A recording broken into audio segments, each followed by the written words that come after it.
Welcome into the newest episode of Side Mission. Like always, I'm your host, Rusty Ellis, joined by all three of the boys today, Kyle, Matt, and Factor. And it's the big one. It is our third annual Side Mission Top 10 Game of the Year episode. I cannot believe we've already done three of these. It's kind of crazy. So, that being said, before we get into the actual list and we get into how we actually voted on things, let's talk about some games that we each voted for, or that we each didn't really put on the list, but were more honorable mentions for the list. Kyle, we'll start with you. What's a game for you that came close to being on the list, but ultimately just didn't make it? For me, actually, it was a game that came out very early in the year, back in March. Shadow Warrior 3. Yeah, I figured that might be yours. Yeah, it was a game that really got me into the series. It was not a very serious game, kind of lighthearted, really goofy. But the gameplay was what sold it on me. It was just so much fun to go around and, kill these different enemies and find all these different kinds of weapons and different ways to take down enemies. And overall, I think that it was probably one of my favorite games I played this year. It was just so early on that the amount of games we got after it really overshadowed it. And I'll say my honorable mention, and it was very close to being on my list, and I'm actually kind of like, dang it, it's going to be Mario Rabbids Sparks of Hope. It did everything that I wanted it to do, and then some. Yeah, I was kind of surprised that wasn't on your list. I was kind of surprised by that. Yeah. I'll be honest with you, it's because that I didn't want to put so many Switch games on my list, because y'all already call me the Nintendo fanboy here. Hey, so... You still put like 7 Switch games on your list, my man. I can't lie. Man. Oh, man. But yeah, I think that it just slightly missed my top 10 because it was just such a big year for so many games, especially on the Switch. Like, Switch had a great year, and it just narrowly missed it. Mostly due to the fact that, like, as much as I love the combat, these kind of strategy RTS games are just really still not my forte, but I still greatly enjoyed for what it did. Yeah, honestly, the one thing that threw me the biggest for my honorable mention was, and I'll probably get hoed for this later on, but Kirby and the Forgotten Land was my honorable mention. It just barely missed the list, only on the simple fact of I love the game, love the gameplay. It's just everything on my list, just I could see myself going back and playing more, and that's really just kind of where my list came from for this year. Yeah, for my honorable mention, I'm gonna kind of stay in the Switch realm, and this is gonna draw probably some laughs, but it's a game that I've actually picked up and played really, really recently. Harvestella actually came really close to making this list. It really, that's a surprise. It came very close to being on this list. And the only reason it didn't is because I wanted to avoid recency bias, and that, it's still a game that I'm freshly playing and I'm really enjoying it. But I will say, as someone who doesn't really always enjoy games like Harvestella, I've really, really fallen in love with this game very, very fast.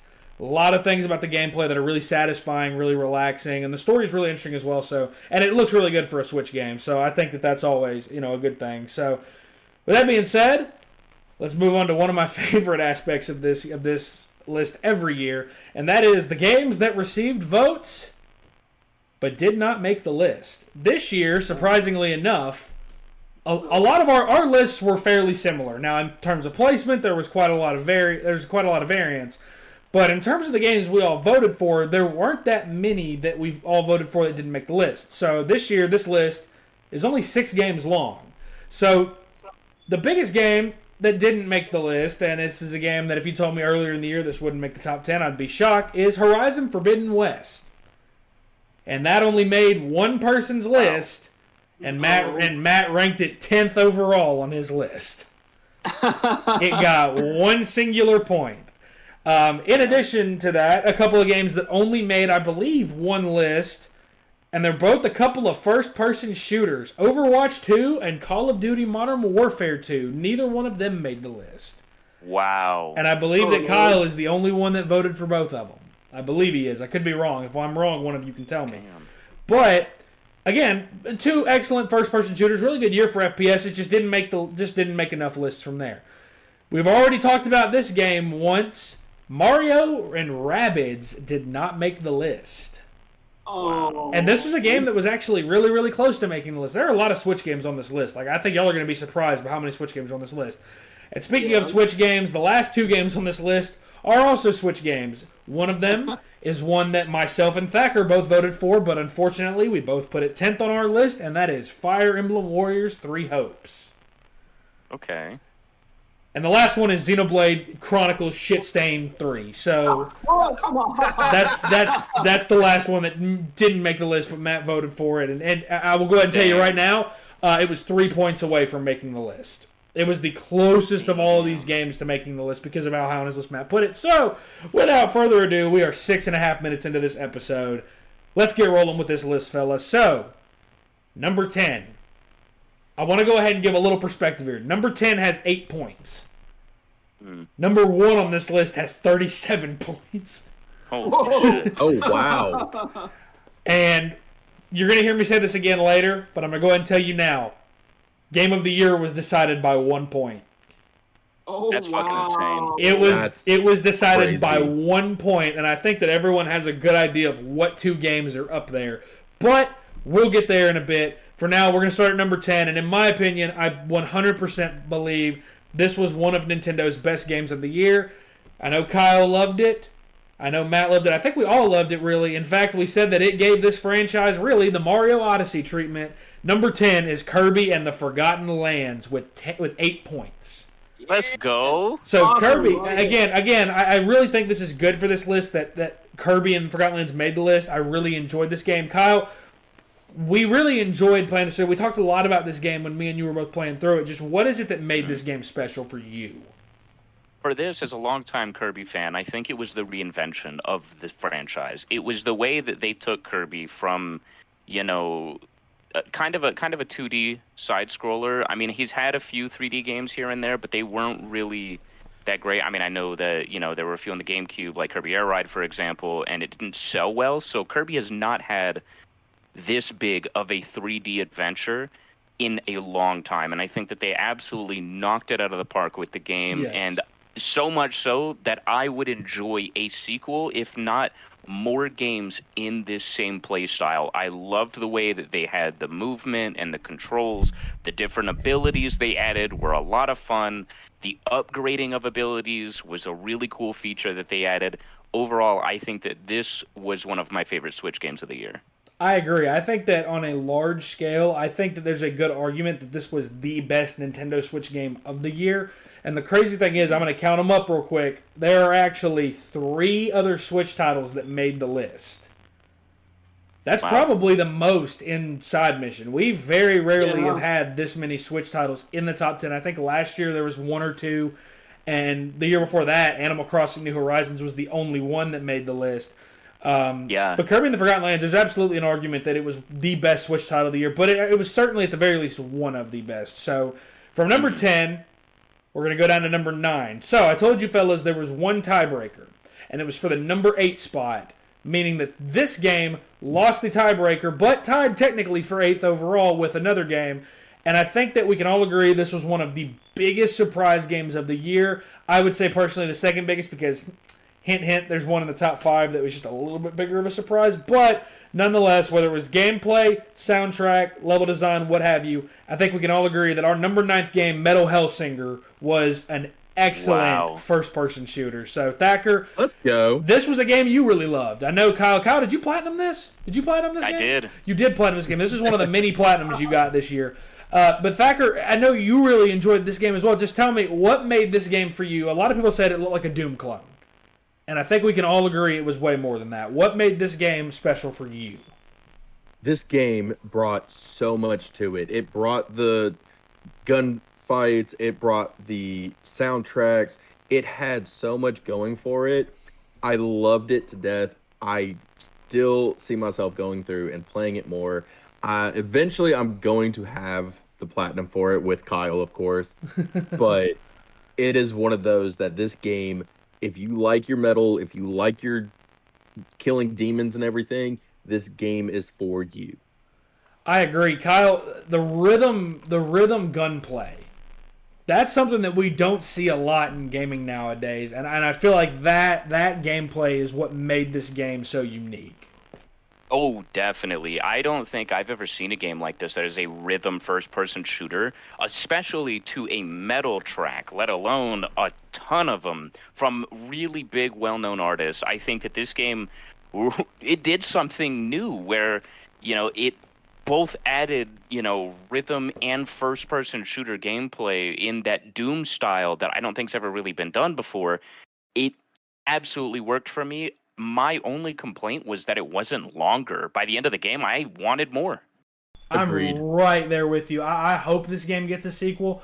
One of the best indie games we got as well this year. Really loved it. I think Troy Baker absolutely killed it in his role in the game. The gunplay was great.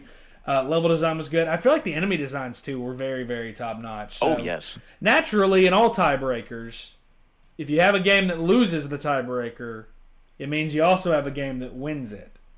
And the thing is, y'all have probably realized at this point, we have not heard from Matt just yet, outside of his honorable mention. And I think our number 8 game is a good spot to really get him in here. So, Matt, let's talk about our number 8 game in our top 10. Let's talk about Splatoon 3 and why it was a really, really good Switch game. Honestly, probably my favorite Switch game that came out this year. Yes, this is a game I was super excited for when they announced it last year, especially how many hours I put in Splatoon 2, and it's just the same great gameplay that we come to know and love since Splatoon. It adds a whole new element with a new story, which has some batshit crazy adventures to have. And the final boss fight I can't express enough.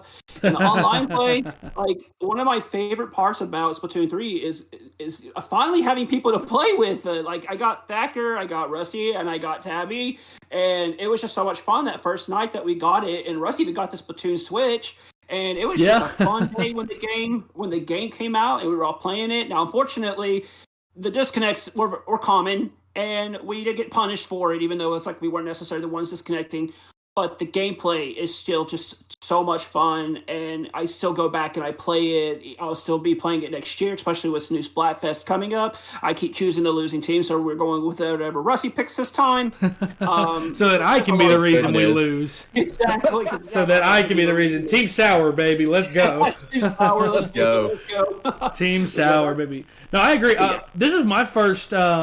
This was really my first venture into the Splatoon franchise. It's a game I've been curious about for a few years, and I loved Splatoon 3. The disconnects were frustrating, but I love Splatoon 3. I think that it's a great game, and I feel like if you're looking for a fun game to play with friends, yeah, it can be frustrating because obviously it's a competitive game, but I think that Splatoon 3 does a lot of things right for a multiplayer game, and for Nintendo to struggle as much as they do with online servers, with online multiplayer, I feel like they did a really, really solid job as a whole once they got all of the disconnects figured out. So, Splatoon 3, absolutely worthy of being on this list. It made my list. So, I was really, really happy to see that this game made the final list.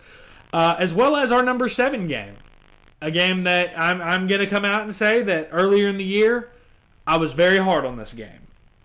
But as I played it more and more, I grew to love it. We've talked about it several times ad nauseum. It was in my top 5 favorite Pokemon games of all time. So our number 7 game is Pokemon Legends Arceus with 14 points, beating out Splatoon and Metal Hellsinger by 1 point for the number 7 overall spot. Matt, I'm going to stick with you, man. This game did a lot of things differently for the Pokemon franchise, and I feel like there's a lot of good changes here they can carry forward. Oh yeah. I remember when this game was announced because nobody suspected it. Like this is like you see leaks all the time, but Pokemon Arceus, nobody knew about it. We got that Pokemon Direct where they announced Brilliant Diamond and Shining Pearl, and everybody's a little bummed out that we were kind of getting this like older like 3D style based off of the old DS games. But then that trailer popped up and you saw it for the first time. They said, we're kind of going with an open world aspect to Pokemon. And I literally was like, okay, this is going to be amazing. Like, I really hope they can pull this off. And just when the game released and starting it for the first time, and it actually had a story, because a lot of Pokemon games just tend to kind of like put the story to the side for the most part. But they did so much good stuff here, like the Pokemon in the overworld, like being able to see them, especially if they're shiny, which was a plus. And I love the fact that they added new mechanics with the battling where you had real-time battle where you can move the trainer around, being able to change your moves on a whim and adding the new styles as well. And then again with the new Pokemon games, we get new evolutions to older Pokemon, which a lot of Pokemon got some love here, especially Gen 2 Pokemon. So I love the fact that this is the future of the franchise and that they're sticking with it, as we see with Scarlet and Violet. Absolutely. And cannot wait to see what else Game Freak does. Just let's get that engine upgraded and let's actually get a lot of your textures and a lot of the problems that we've been having as far as like the graphics go, because Pokemon is better than ever. I agree, and I think that Thacker, you were a real advocate for this game early in the year. In fact, you and Matt both really fought for this game when it came to what we talked about, what we wanted to talk about regarding this game. I feel like if the Pokemon Company, if Game Freak, and if Nintendo, if they get the performance side of things fixed, there's only up from here when you look at potentially getting a sequel to Pokemon Legends Arceus, because Arceus was already such a great game. It was absolutely amazing. And you're right, if they can get the graphical aspect of this fixed to where we're not having as bad of pop-in, if we're not having as bad of texture issues, all of that, these games are going to end up being more and more amazing. Pokemon has come so far in the years that it's been around. Keep it coming. Just let's do something about updating these graphics, because that's going to be the biggest hindrance on it. Yeah, the biggest thing is performance. The biggest thing is textures, is pop-in, is frame rate. If they get that down, I mean, there's already mods that have come out within weeks of Scarlet and Violet being out that allow it to run at 60 FPS. If a modder can do it, then Game Freak and Nintendo absolutely can. So, and I mean, we see it with other games on the Switch. There are other games on the Switch that run at 60 FPS. It's possible for sure. So, if they get that fixed, man, there are bright days ahead for Pokemon. And I'm going to go ahead and give you guys a little spoiler alert. We're not done talking about Pokemon on this list. Oh. Okay. We're not done just yet. So, let's move on to number 6. So, I mentioned before we got on here that I was probably going to hoe Matt and Thacker. And this is where the hoeing begins, because I'm going to be real honest here. And this is proof, because I know that everybody listens to these episodes probably thinks, well, Rusty puts the list together. He probably rigs it to where his favorite games get blah, blah, blah, blah, blah. Our number 6 spot is proof that I don't. Because our number 6 spot, and to be quite honest, our number 5 spot when we get to it, our number 6 game is a game that belongs in the top 5. And instead, it's number 6. Oh, no. And our number 6 game is a Plague Tale Requiem.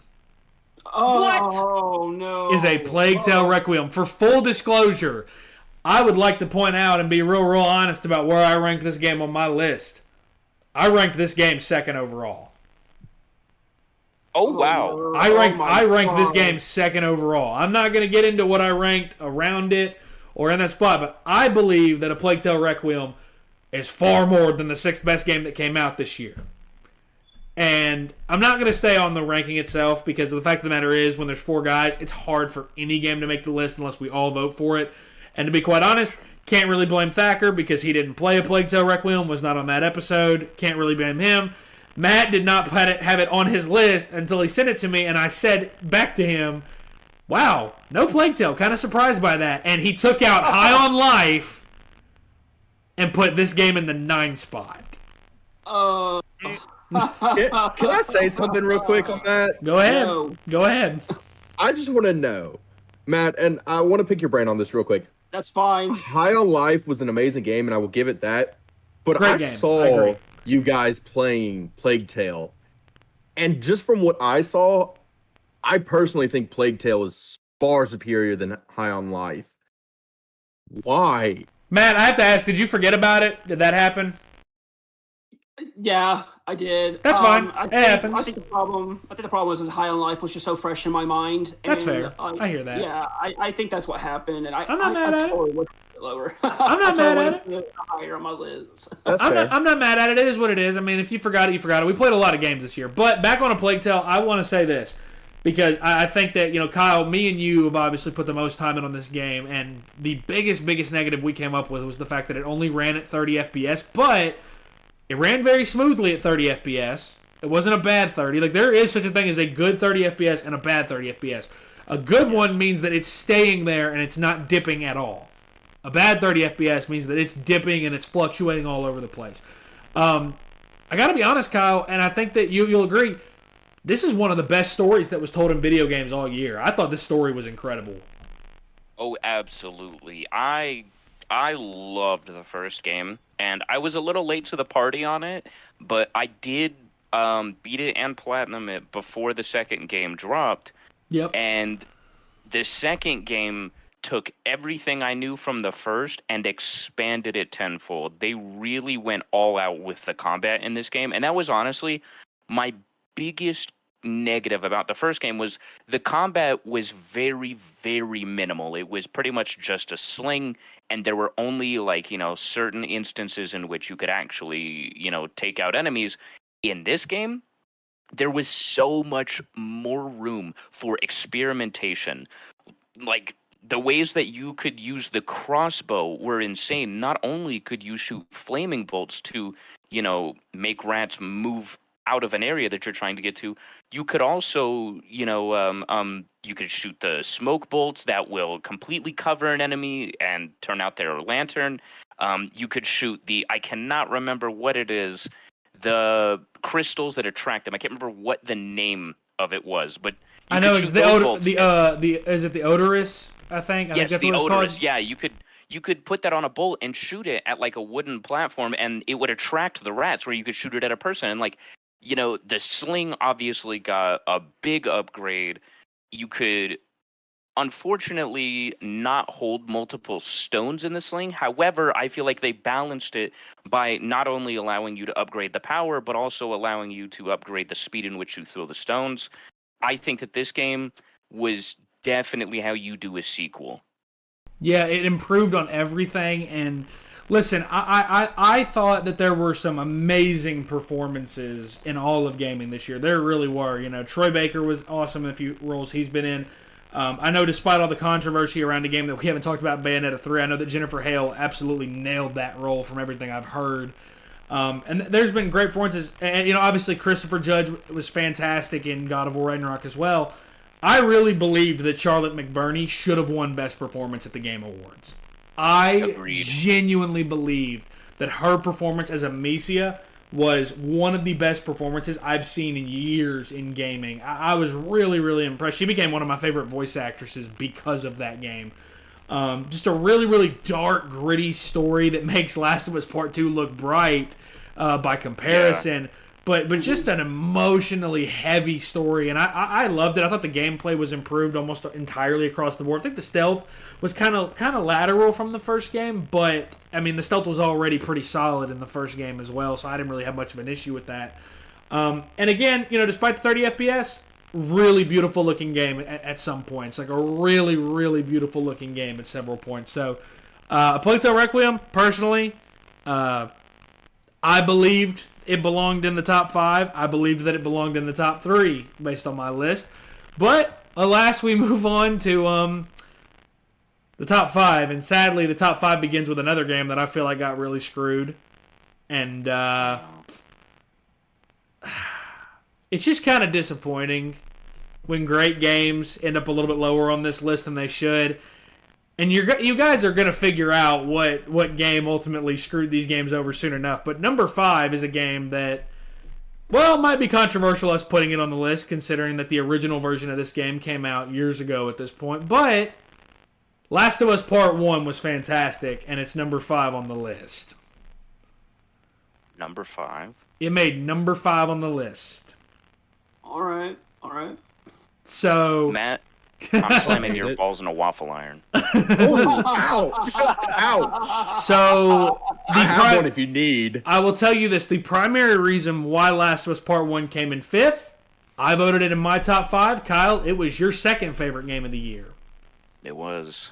Thacker, I believe it was relatively high on your list as well. I think it was 6th on your list, Thacker. So you put it. It was 6th. You put it at a pretty good spot on your list. So when 3 people put a game that high, normally you think, okay, that game's like a shoe-in for top 3 in all likelihood.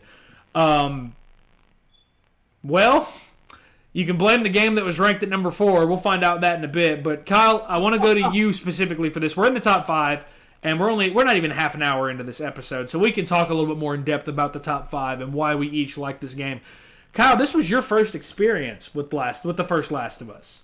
This was your first time playing it. So tell me, do you think that's the main reason why you put it at number 2? Do you think that it's just obviously experiencing it for the first time, experiencing the story?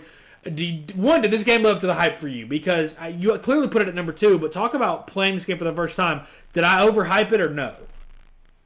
This game, the PS5 version, is the definitive way to experience this game, and I feel a little spoiled that I never played the PS3 or the PS4 remaster, but instead I got to come into this with the PS5 remake on the brand new engine with the amazing DualSense functions.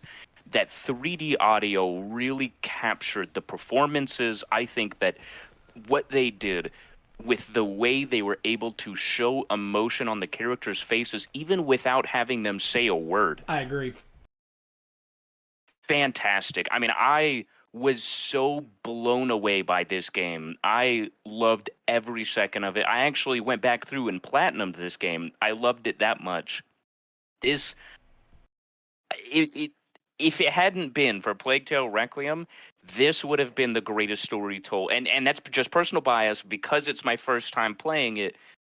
This was, one of the greatest stories told this year, even though it was technically told, I don't know, 8 years ago? 7 years ago? About 10 years ago, actually, at this point. 'Cause it came Holy out, shit. I want to say it came out in 2012. I think it came out in 2012. Wow. Holy cow. Yeah, y'all feel old yet? Yeah, I do. Trust A me. little bit. that old holds up Holds up really well. much. And I mean the remake was beautiful. The graphics were so amazing to look at. I mean, this game really was a spectacle. If you have not played it, I highly, highly recommend it. It was my number 2 for a very good and that was definitely because of personal bias. But especially if you have not experienced the original, and if you played the remaster, if you played the original, I think there is still something to come back to, if not anything, solely to see how beautiful they really made this game look and feel. This, in my opinion, is the definition of, this is what next gen looks and performs like. This game, absolutely, this is what next gen should look like. As someone who's played the first game several times before this, and yes, I platinumed this one as well, and I loved platinuming this one and having it alongside my Part 2 platinum. I absolutely saw plenty of reason to get into this game and to buy the expensive Firefly edition and to get back into this game despite having played it so many times, because this is a game that the story is just so timeless, man. It really, it withstands the 10 years it's been out. It withstands it, and it seems like it's gotten better. The story has aged so well. So that, Yes. And then I love the interface as well, bringing over the Last of Us Part 2 interface to this game as well. Really loved that. Loved that I got to play Left Behind for the first time as a part of this package as well. I feel like I really got my money's worth there. Love Left Behind, one of my favorite add-ons to a game ever. Just a great, great story add-on. Thagger, you played this game too, and I remember, was this your first time playing this game as well, or have you played the first game before? Believe it or not, I'm right in the same boat as Kyle. This was my first playthrough of this game, and I loved it. Did you think at all that it was overhyped? To be honest with you, no. Not at all. The game was amazing. I'm just glad to know that I'm right not with- overhyping these games for y'all. That's the main thing. Yeah. No, not at all, man. Like, Kyle said it spot on. This game was incredible, and I'm right there with him. I feel spoiled that I didn't experience this the same way you did, Rusty. Hey, be thankful you didn't, man, because listen, the 3D version, it's not as fun to look at now. Like, the PS5 version really makes that version look a little muddy. But it's Oh, no. it's so amazing to see this game survive the age of time for video games and have these remasters to just get better.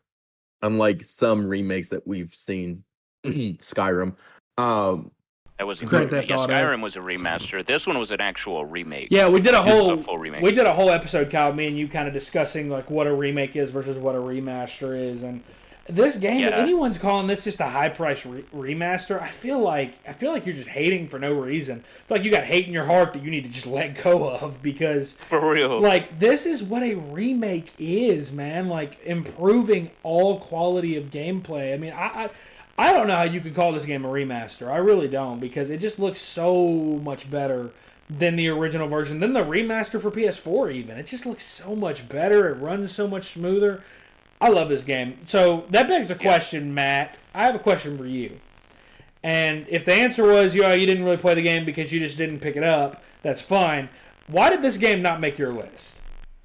Unfortunately, the game came out, and I was not able to. I did not buy it this time around. But I really did want to, and I do at some point do plan on picking up, especially because I do believe it's been on sale for a while. And yeah, I did play the original, just like you, Rusty. So I'm right there with you. And no, this game was not overhyped. This game is Naughty Dog at its best storytelling, and they have Uncharted. Like Naughty Dog. Yeah, a lot of good going on here. There's a lot of people. Reason why people call him Naughty God online. Oh yeah. Yeah, I agree. That was my main thing. It's my main thing whenever I tell my friends about a game that I love and that I think they should play it. That's my number one thing, is I worry about overhyping it. So I'm glad that this one met the expectations that were set. Because this really is one of PlayStation. This is one of PlayStation's best exclusives. I always tell people, like, you look at the best exclusives, man, it's up there with God of War, with Spider-Man. It's up there with Bloodborne. It's like PlayStation. It's up there. And you know, PlayStation has built a really, really good catalog of exclusives, and Last of Us for me has always been near the top. So. Just a really, really, really impressive remake. Loved Last of Us Part 1. Hate that it only ended up at 5, but at least it's in the top 5. Now, moving on to the game that screwed over Plague Tale and Last of Us Part 1. Oh, no. If you're Matt and Thacker, you're probably looking at your list and you've probably figured out what game it is by now. Because, listen, I love this game that's at 4. I love it. It made my list. Trying to think about where I ranked it. I think that I ranked it 7th, I think is what I ranked it. So it made my list, but it ultimately didn't make the top 5. In retrospect, Matt ranked it as his 3rd best game, and Thacker ranked it as his 2nd best game, and that is why number 4 is Pokemon Scarlet and Violet. Oh wow! And I can't help but feel that I need to give just a little bit of my opinion here, and then I'll move on. I don't quite see the argument. If you played both games, I do not quite see the argument for Scarlet and Violet over Last of Us Part 1, over Plague Tale. And to be quite honest, I don't really see that argument for it being over Legends Arceus. If you want a fun fact, I actually ranked Legends Arceus higher on my list. Oh wow! So I personally don't see that. But again, I loved Scarlet and Violet, so I'm willing to let y'all talk about it. Matt, I'm going to stay with you. Why did this game ultimately make your top 3? And Thacker, I'll get your opinion afterwards as well. Okay. I want to say it's because when Legends Arceus came out, we saw like what Game Freak was going for when they were talking about an open world Pokemon game, and then you kind of get that feeling that it's not really open world. But then I think what put Scarlet and Violet up ahead is the fact that this was a new generation, and it's like the most hyped time as a Pokemon fan when we're getting a new gen. And like to me, it was such an upgrade on Gen 8 with Sword and Shield, and then like it took the open world and it made it fun. In my opinion, like I liked what they did with it. It had a lot of performance issues, and I'm just really thankful that none of us seem to have been receiving the same kind of response that a lot of other people online have. I mean, you've all seen the gifs there. So, but like the freedom that you were given, basically being told this is what you can do. You can go battle the gym leaders. You can go battle against Team Star, or you can do the other thing. I forget what was it called. The Titans. Yeah, the Titans. The Titans, exactly. And the fact that like you're able to traverse this world, and there's no load times unless you're going in from like the main like hub area. I didn't really have like too many issues with loading times. I mean, obviously with the performance of the game, it did struggle a lot. It did. But I liked a lot of the new Pokemon that were introduced as well. I think this was a strong generation. I know a lot of people kind of disagree with that. I think Sword and Shield was also a really strong generation as well. And I think that the entire package itself is just something that is going to stick with me. And even the post game, like we've been doing the raids, which has been a lot of fun, a lot of frustration. Hello, Charizard. But there's some good post content here, and with knowing that DLC is coming and a story that actually pulled up to heartstrings. Like it did a really good job on the story. And one of their best stories for sure. I do agree with that. Agreed. And that's just something that I wanted to commend Game Freak on, is that they finally took a risk. It's not something that they do very often. Like, they always constantly take away things from previous generations, but this time around, it's like, and I really enjoy the terrestrial thing compared to like the Dynamax from Sword and Shield. It's fun, and I love the fact that for the first time, I'm able to play a mainline Pokemon game with my friends online, which is something I hope that's something that sticks with future generations. So, I agree. That's just one of the many things why it was so high up on my list. I will say that I may not agree with the final ranking of Scarlet and Violet at number 4 overall, but I will say again, I love this game, so much so to the fact that I bought the double pack and I double dipped on Scarlet so I could play it like the first night it came out digitally. So I have really enjoyed this game. Thacker, I know for you, a lot of why you ranked it so high was replayability. Absolutely. I love my Pokemon games. And for everything else on it, real quick shout out, Rusty, thank you for the support for the double pack. Matt, thank you for the support on the double pack. Kyle, you're too far away. I get it, but thank you anyways. But no, like, I love the replayability of this game. There's so much to do. There's so much you can go out on. Game Freak did take that risk with changing some things that they normally don't do. We have 3 storyline missions in this game. We have a grand total of 400 Pokemon in the Pokedex. Gen 1 Pokemon got some new love. It's one of those that I absolutely loved it. I love being able to go through, have these new mechanics, try everything out. And one thing that really is making that replayability stand out for me is shiny hunting is no longer easy. It's actually a challenge. If you run Matt's past about to get something triggered. that You is called it shiny- easy before. He's about to get triggered. I'm This is sorry, wrong. bud. I'm sorry, bud. But it's one of those where you actually have to pay attention to your surroundings now, instead of what we got in Arceus, where there's stars popping up and a sound, or you initiate a battle and it shows the shiny. Now you actually have to pay attention to your surroundings. And I love the replayability of it. It's absolutely incredible. Yeah, I will give this game its props. I think that the story ultimately is why I love this game as much as I do. The terastallizing is awesome compared to Dynamaxing. I love that Pokemon's typing can change, because that can flip an entire battle if you can terastallize.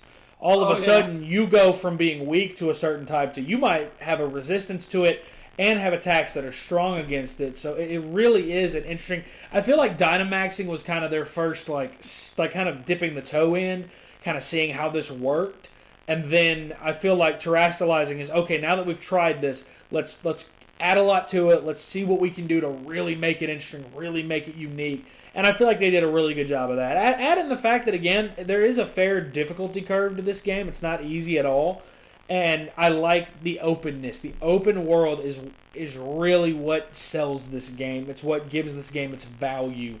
You can go do anything at any time. You can, go after any storyline that you want to go after right away.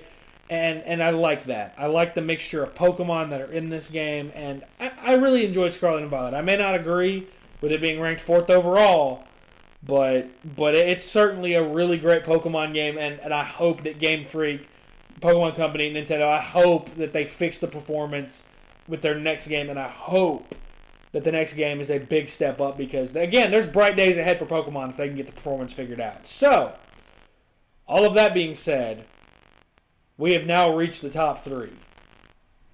This top 3 is probably very obvious. The top 2 is certainly fucking obvious. That's not. The only question is, where did one game rank, where did the other game rank? But at number 3, I want to give you all an idea. I told y'all that Kirby at number 10 had 8 points. Metal Hellsinger, Splatoon 3 both had 13. Splatoon 3 earned the tiebreaker. The tiebreaker it earned was because it had one top 5 vote, and it was Matt. So that's where Splatoon 3 got the tiebreaker. Pokemon Legends Arceus got 14 points. It was 7th. A Plague Tale Requiem had 16 points. It was 6th. Last of Us Part 1 had 19 points in 5th place. Pokemon Scarlet and Violet had 21 points. Our third game finished with 23 points. And I don't think it's arguably, it's the biggest surprise of the year. And in my opinion, I'm on record saying this, and I'll say it again, it is my pick for the greatest indie game of all time. It is Stray. Yeah, let's Stray go. comes in third. Kyle, we tried to platinum this game as soon as we could, and I platinumed it 10.5 hours after release, which is kind of fucking crazy to think about, really, when you think about games nowadays. What made this game great for you? As a cat owner, I immediately fell in love with this game. I think that playing as a cat was so interesting, the way that, this game didn't have a single spoken word of English. It was all done through subtitles and through, just genuine sounds. It was such an emotional story. The gameplay was a lot of fun. The platforming, the puzzle solving, the world building. This was the greatest indie game I think I've ever played. And not just that, the best looking indie game I've ever seen. This game was gorgeous. My favorite part was when you got into the city and you were just getting to explore, because the whole post-apocalyptic neon lights with the robots everywhere, it was just so gorgeous to look at. I have a very, very soft spot for this game in my heart. As a cat owner, watching that opening cutscene hurts every single time. Every fucking time it does. I hope that they make a sequel, because Annapurna Studio knocked it out of the park with this one. I think that this in any other year would have won Game of the Year. What an incredible feat for an indie game to pull off this level of craftsmanship. What I love most about this game is not a single word of the English language is uttered the entire time. Like, there's text, there's robotic sounds, and there's meows. That's the audio you get the entire time for quote-unquote dialogue. And yet, it manages to tell one of the most emotional stories in all of gaming. You're right, Kyle. As a cat owner, the opening cutscene fucking hurts, dude. It hurts to watch as a cat owner. And there's so... Like, you get to the end of this game, and, there's, events that transpire, and, one of your companions that you've been with the entire way, ultimately, spoiler alert, has to sacrifice himself for you to be able to be free. Again, there's not a single word of the English language uttered, and yet it manages to tell an emotional, heartfelt story. I can't commend Annapurna enough for this game, because I think that it's a fantastic game as a whole. Gameplay-wise, it's great. Performance-wise, it's great. It's crazy, that you say in, like, Batman Arkham Knight, you feel like the Batman, and in Stray, you genuinely do feel like a cat. You genuinely do feel like a cat, and I feel like that's not as easy as they made it look. I feel like there's probably a lot of time, a lot of hours that went into trying to create that feel and create that level of gameplay. Kyle, we didn't even get to the DualSense functions, dude. The DualSense functions in the game were great as well. Yeah, that was pretty... I love how when you were scratching at things, it actually put the resistance in the triggers. So it actually, made you feel like you were the cat scratching on that post or scratching on that tree. I didn't love the speedrun trophy. Not gonna lie, that was the most anxiety-inducing part of the platinum, was having to beat the game in under 2 hours. But it was also a lot of fun. It was a very, very fun game to platinum. It wasn't the hardest game to platinum ever. Believe it or not, it's actually one of my rarest platinums. I don't know how the fuck that's possible. But. Exactly. Like, I don't know how that's possible at all. But again, Stray, fantastic game. One of, if not the best indie games of all time. It's the best indie game this year by far. I'm glad that at the Game Awards, it won Best Indie Game. And I'm glad that it got recognized in mainstream media for being the achievement that it is. I really love Stray. So it coming in at number 3, that makes up for the disappointment of Plague Tale not being in the top 5 for me. That makes up for it a little bit because I did love Plague Tale, but I also really did love Stray. Stray was really high on my list as well. I think I put it 4th overall in the top 5. But again, Stray, really, really high quality game. I loved it. So with that being said, fellas, it's time to reveal the big ones. Let's go. I'm ready for this. Kirby and the Forgotten Lands had 8 points, and it was 10th. Stray was 3rd. It had 23 points. Our number 1 and number 2 games were separated by 1 point, and our second place game had 36 points. Ooh. So I really... God, this is so hard because both of these have such an argument for Game of the Year. It's so hard. I want to say, before we get to these two, we legitimately as gamers need to be thankful for this year because I think we saw 2 of the greatest games of all time come out. And for different reasons. Everyone knows what games from. Everybody knows the games that are in the top 2. But just everybody's just waiting to find. I'm just killing time before I deliver the news of what made number 2. I'm just trying to kill time and trying to kind of push that off as much as I can, but I probably can't push it any further. So here we go. Coming in at number 2 on the top 10 with 36 points, it's God of War Ragnarok. Oh No way. no.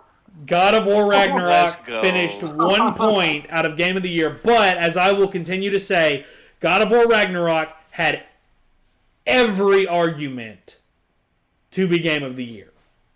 Mm-hmm. 2 of us put it as Game of the Year, and the 2 people that put it as Game of the Year were Matt and Kyle. Okay. Let's go. Y'all were the 2 that put it as Game of the Year. Obviously we know what number 1 is, but we're not going to gush about number 1 just yet. Well, let's gush a little bit about Ragnarok. First of all, Kyle, man, the wait and the anticipation for this game. I don't think there's anything like it. There was nothing like the wait and anticipation for this game, and it met and exceeded every expectation. This game, I think, was my most anticipated PlayStation exclusive in a long time. The 2018 game really, that was another game that reinvented the genre, the franchise of God of War, and took it in a new direction. I know that behind the scenes, the developers actually debated making this a trilogy and settled on just doing a sequel. This was just a 1 and 2 game, and you don't see that a lot anymore. Everybody tries to push for 3. They had such a massive story. I would have accepted a whole entire 3rd game. What impresses me the most is that they were able to wrap up everything about this story and still leave enough questions to wonder what is coming next.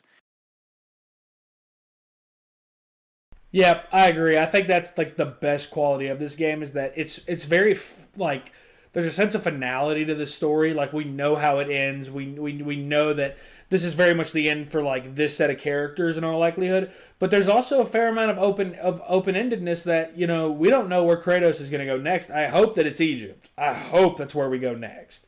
God of War Egypt sounds badass to me, but there's not many. And Matt, I'll go to you for this because we made the Portals comparison to Avengers Endgame.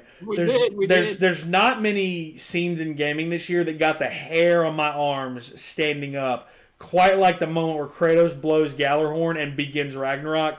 So many incredible moments in this story, Matt.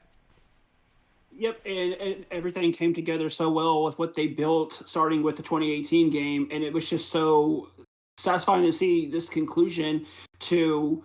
Obviously, we know Kratos' story is not over, and I love the fact that at the very end of the game that you see there that, he's finally depicted as a god. He's worshipped, he's looked at, and everybody did such a phenomenal job in this game.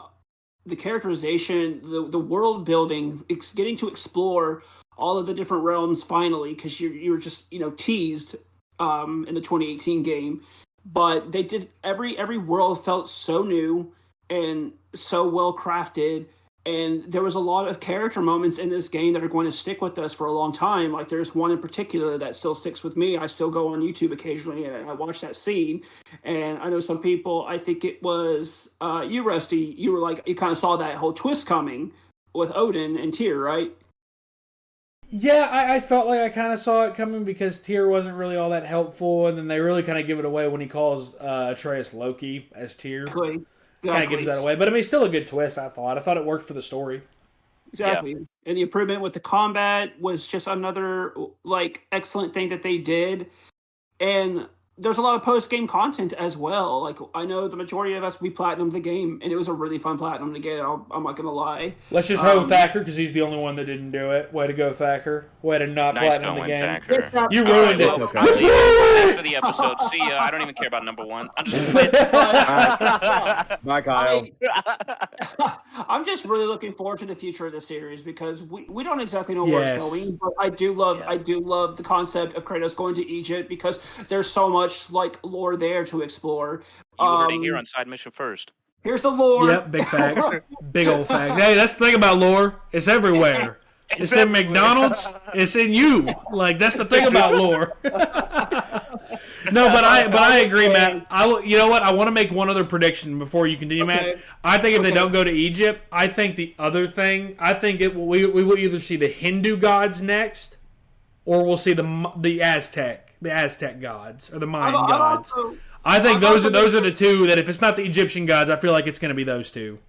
Yeah, I've also been hearing some talking online that it could also go Celtic as well because that would be interesting. I was going to go with it, but my final statement here is the fact that this game, what it did the best in my opinion, was Kratos' character development finally came full circle here, where him changed fate because Kratos was destined to die here. But the moment he tells Loki it's time to start to care, I feel like that's where they finally, That's where he avoided his death, yeah. Exactly. And it all comes full circle here, especially I played the original God of Wars. Kratos was relentless, merciless, just a psychopathic killer. And just seeing him come to peace and finally having a satisfactory, ending for him, not necessarily ending his story, but what they built here with these two games.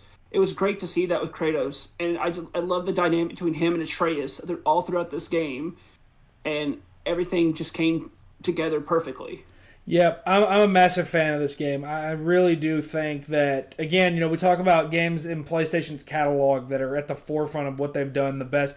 Again, I will tell you that God of War 2018 and God of War Ragnarok, there's not very many games, two-game series that are better than this. I would put this up there with both The Last of Us and with Plague Tale, as I think those are the three best games that as of right now only have three best series that only have two games. Obviously, Last of Us Part 3 rumored heavily. There's looking like there likely will be a third Plague Tale game. But as of right now, in terms of games a series that only have two games in them, God of War is up there as one of the best, man. They've really created an incredible story in these two games. Thacker, I'll let you kind of close us off here with number two. What part of Ragnarok do you think will stick with you the most as time rolls on? The lore. Honestly, the lore, because going through and seeing all these different characters, all these different creatures, and just noticing little details that I didn't notice the first time, it's absolutely incredible, especially because if you think about it, in the game, when you're going to the mermaid, essentially, did you guys notice her face when she saw the Omega symbol? I actually did not. So when she saw the Omega symbol, there was a lot of disgust and oh, really? He's not of this realm. And then when it showed the Spartan symbol, it showed that there's a lot of growth and development from who Kratos was. And it was absolutely incredible to see, yet again, another moment in gaming this year where there's no word spoken, but a lot of emotion and recognition with all of it. Yep. So, honestly, game's going to go down as one of the greatest games in this year alone, yes, but also I feel like this game is going to go down for a long time. Yep. I've said it, man. As gamers, I feel like we can only be thankful this year because we had so many great games come out. And I really feel like this and our number one spot are going to be games that are remembered for a long time as two of the greatest. I feel like when we all get to the point where we have children and we hopefully get them into gaming, as long as we're all not failures at that point. Looking at you, Matt. I'm just kidding. I feel like these are going to be two games, like our number one spot and God of War. I feel like these are going to be two games that we say these were two of the greatest games that have ever been released. They're classics. I really do think we're going to view them that way. So God of War Ragnarok absolutely had a massive case for Game of the Year. 100%. And I went back and forth on how I ranked it. And it was a very hard decision for me personally to not put it at number one. And I almost feel bad for not putting it at number one. I'm not going to lie. I almost feel bad. With that being said, in 2019, our Game of the Year was Last of Us Part 2. Last year, our game of the year was Ratchet & Clank Rift Apart.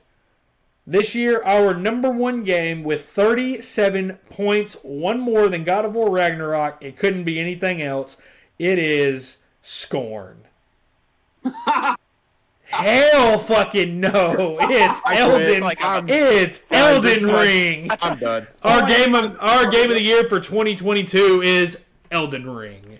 The magnum opus. Let's go. The magnum opus of From Software, the culmination of years of work, and it did not disappoint whatsoever. Great boss fights throughout, a compelling storyline that, yes, Souls games do have stories.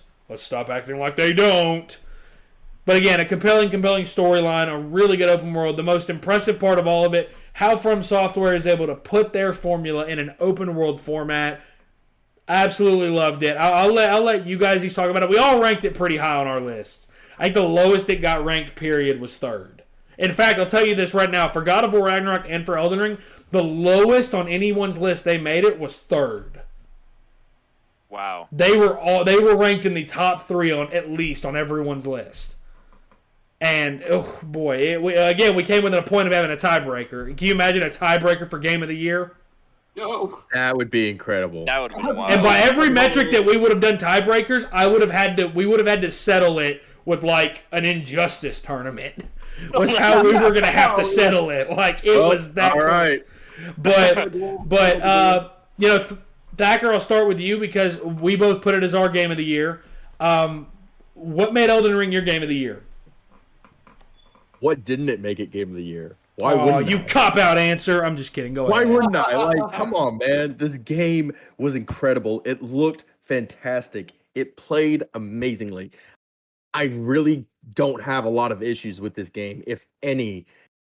In fact, I think when we were talking about the game on the episode, I think we were all struggling to find something wrong with this game.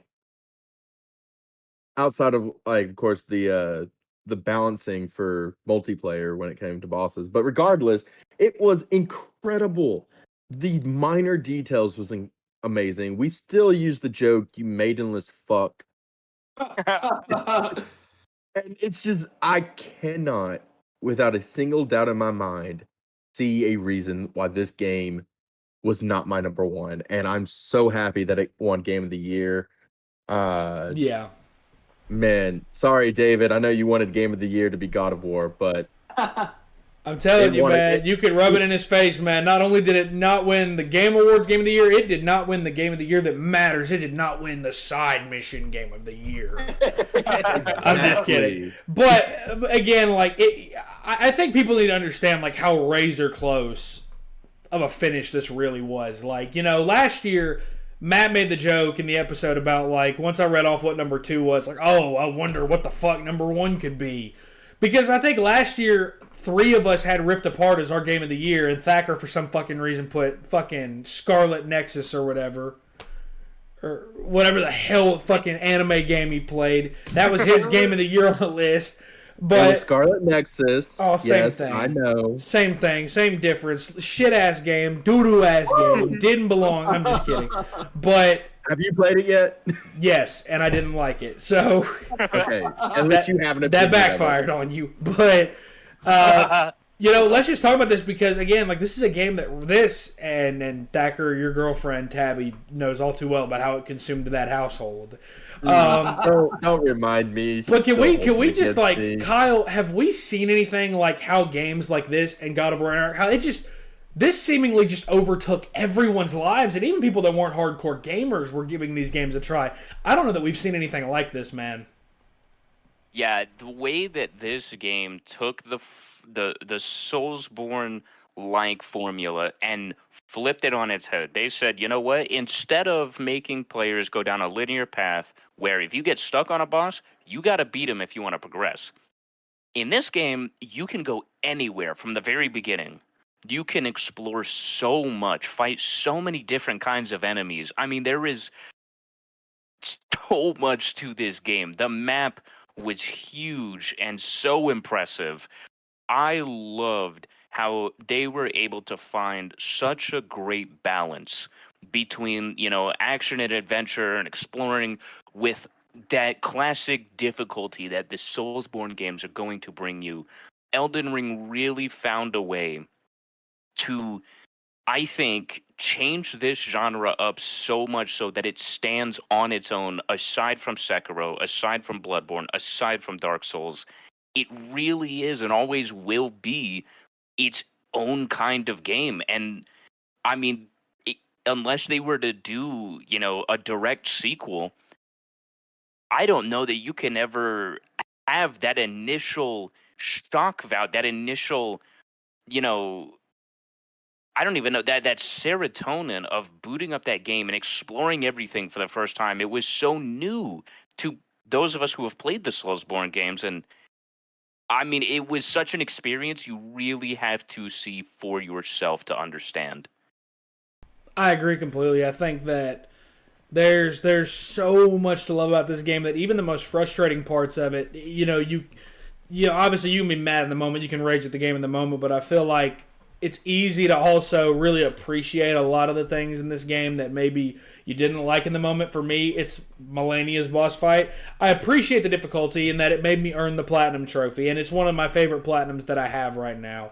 But in the moment, obviously very frustrating. I appreciate it for what they were going for and for them creating an optional challenge like her as well. Matt, take us home on this point, man. Just how long is it going to be before we see another From Software game do what Elden Ring did with the expectations it had, with the hype it had, deliver on everything and then some? This doesn't happen. This kind of thing doesn't happen every day or every year. How long do you think it'll be before we see another game do something quite like this? Oh, I have to say next year with Armored Core. No, I'm just kidding. Oh, you piece of shit! It's going to be a long time because I think what made Elden Ring so special is the fact that From Software has built this incredible experience, starting with Demon's Souls way back on PlayStation 3. And Elden Ring is just the culmination of all the hard work and the craft that From Software, and especially Miyazaki here, his direction is just unparalleled to so many other developers. Like, he is now up there, in my opinion, with legends like Shigeru Miyamoto and so many others. But this is a love letter to everyone who has ever picked up a controller and played Dark Souls, Bloodborne, Demon's Souls, and even Sekiro. Like, From Software has not missed, not once. And I think that everything just comes together so well. And this is the first time they did an open world game, and their first time doing it is what I really think is what has made this game make its mark.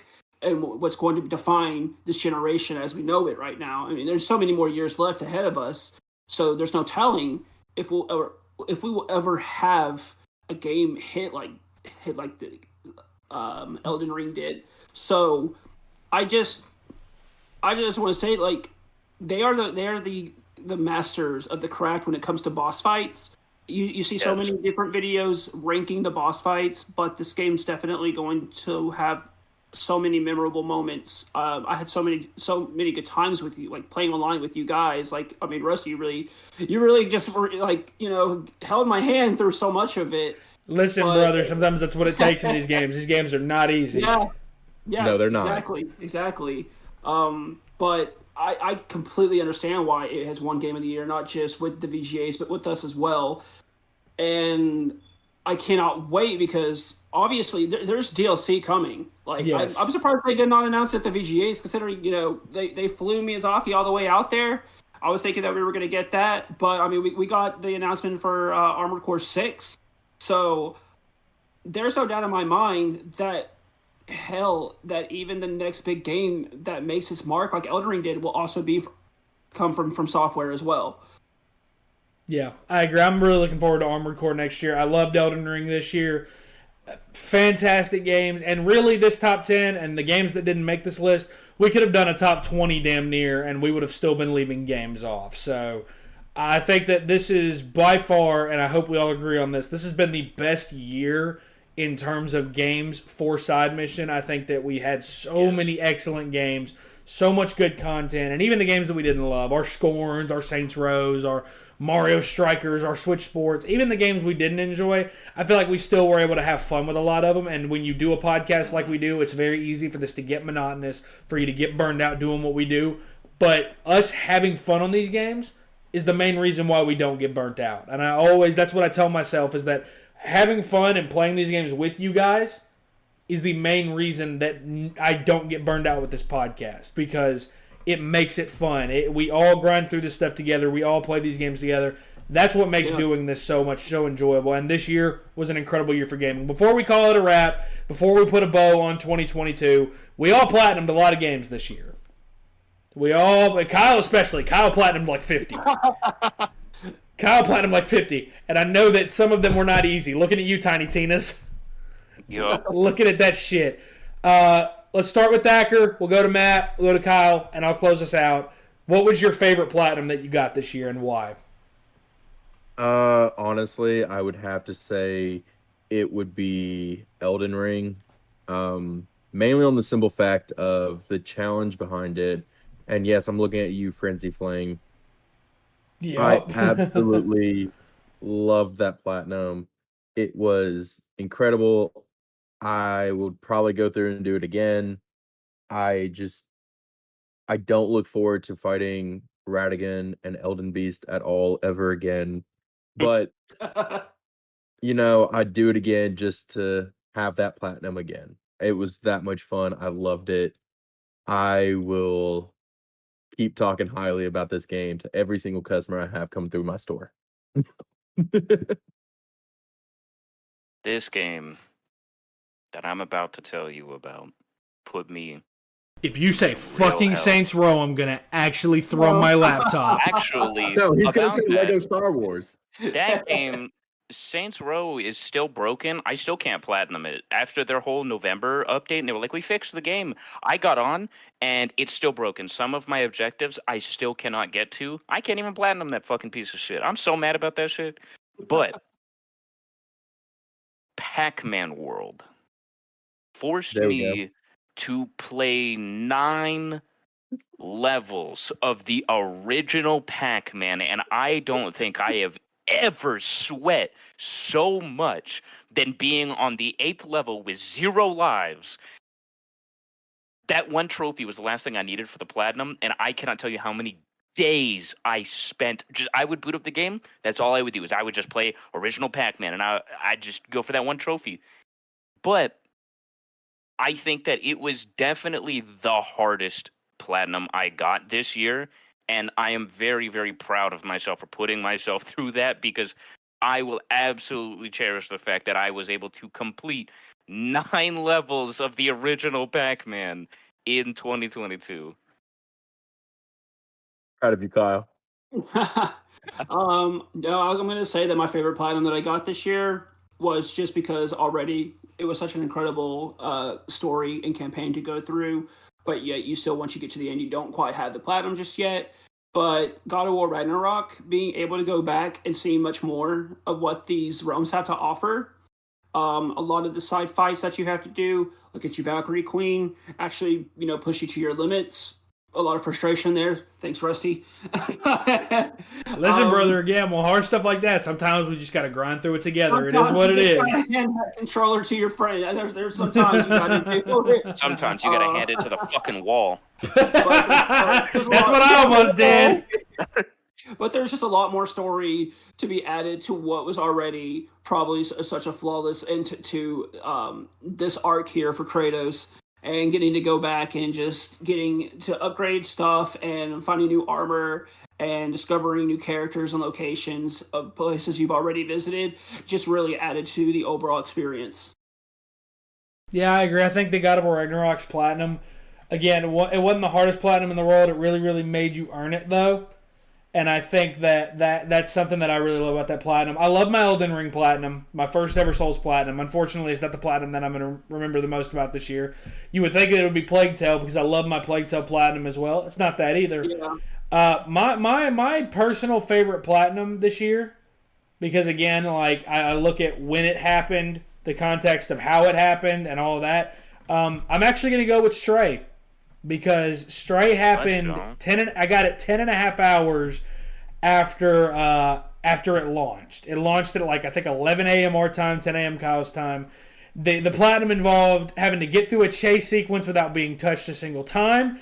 It involved scratching a post in every chapter, and as Kyle remembers, it included not only beating the game in under 2 hours, you also had to nap for a total of 1 hour in the real world. Yup. But it's also because I think back to Stray, and that what really made that fun was that was getting that platinum was my way of killing time before all of you guys got into town for our vacation. Oh, and yeah, so that's the other part of it is remembering it for that reason and for that. I'm always going to remember a lot of these platinums. And the platinums I got from games that didn't come out this year, but I got the platinums this year. You know, God of War 2018, Deathloop, those were a lot of fun to platinum, and those really made you earn it. So it was a great year for gaming, and it's been a great year for Side Mission. This episode's already way too long, so we're going to call it a wrap there. This is going to put a bow on our final episode of Season 1. 50-something episodes in. Kyle, holy shit. Whoa, right? 50-something episodes in. This is our last episode of 2022, and from all of us to you, we appreciate every listener that has tuned in, whether it was for one episode or for all 50. We appreciate you. We'll see you in 2023. For the boys, for Thacker, for Kyle, for Matt, I'm Rusty. Thank you for listening, and everyone have a happy holiday season.